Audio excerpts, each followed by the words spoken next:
Stay here in Moscow, Russia with this guy. He's a commentator, he's a UFC fighter, and do a lot of things. Welcome to Russia, Mr. Dan Hardy. Thank you. How is your experience right here? It's been excellent. It's been excellent. The fans are great. I'm really excited for the fight card. The city's beautiful. The weather's great. Yeah, I love it. I'll come back next weekend if they let me. And what's your expectations about this card? Because it's a debut. We have a lot of Russian fighters fighting home.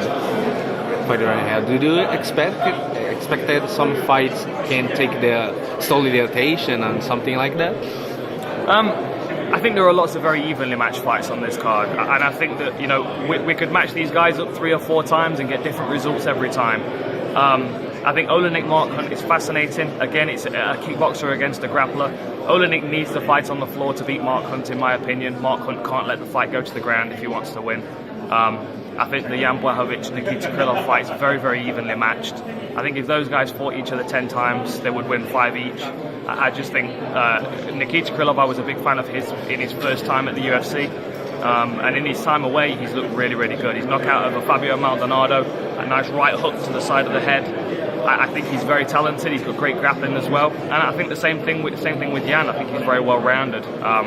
There are some other fighters on the card I'm really excited about as well. Mirbek Tysonov is one of my favourites. Rustam Habilov, I'm really excited to see both of those guys. And it's also nice to see Thiago Alves on the card as well, taking on an unbeaten fighter, 18-0. It's very exciting to see Kuchenko on the card. And another question is, we saw a lot of Russian media talking about this. It's difficult to predict, but what do you think about Conor and Khabib fighting in Las Vegas? I think it's a tough fight for Conor. I do. I think he's going to probably lose the first 2 rounds, and I think going into the 3rd round, it depends on how his conditioning is and how much damage he's taken in the first 2 rounds. I think Khabib will be able to take him down. I think he'll be able to beat him up pretty well for 2 rounds. But Conor's tough. He's durable. He's got a good ground game. He's very underestimated on the ground, and I do think we'll see improvements in his takedown defence and his grappling. I think the main thing we need to see is an improvement in his conditioning, because I think he's going to have to work through 10 minutes of really, really rough wrestling in order to get the fight back to striking range. My concern with Khabib is that his footwork's not great. He does tend to follow people in circles, and that's where Conor's striking comes into play, because he's very intelligent.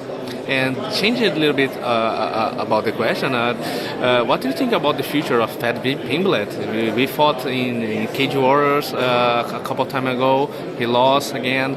Do you think he needs to do something different? Paddy Pimblett.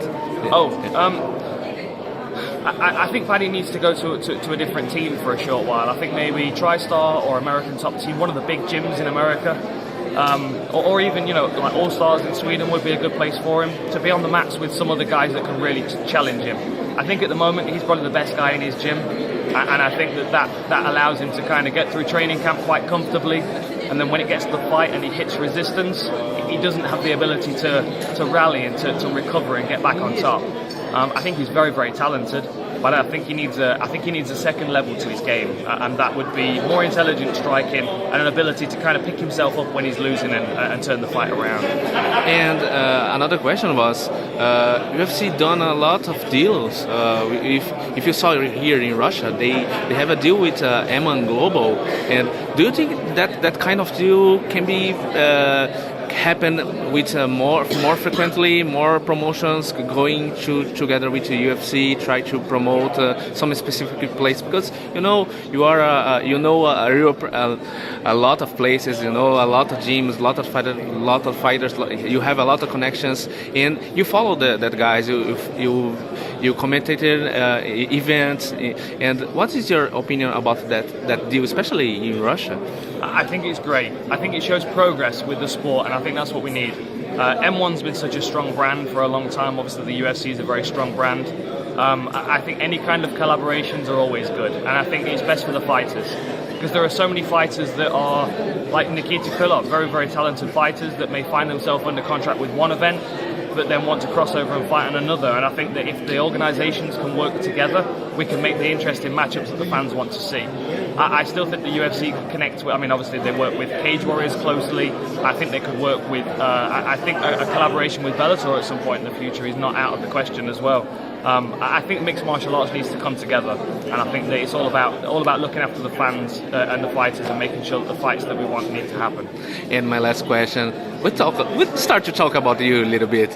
What's your feeling? What's your feeling about your body? Did you have inside if your heart a desire to coming back? If you do that, what do you see the scenario, especially in your division right now? Yeah. I would like one more fight. My body feels good. I'm lighter and faster than I ever have been. I've just got a couple of injuries I'm working through at the moment, but that's part of me being an old man now. But I would like one more fight, and I think there are some good matchups, lightweight or welterweight. I don't mind which weight class. I could do both. It's just a case that I would like to fight someone like a big name, like a veteran, someone that everybody knows. Maybe someone like a Diego Sanchez or someone like that. He looked great at the weekend. He looked really good. I saw BJ Penn's coming back again. That'd be another fight I would like to take. Just big names, fun matchups, things that aren't going to affect the rankings or the belts in any way. That's what I'm interested in. And I made another one. Do you dream about a location for that fight? I would really like to fight in New York. I never fought in New York. I've done Vegas, I've done Japan, I've fought all over Europe, but I never fought in New York. I would love to do one time, just to walk out of Madison Square Garden. That would be a dream for me.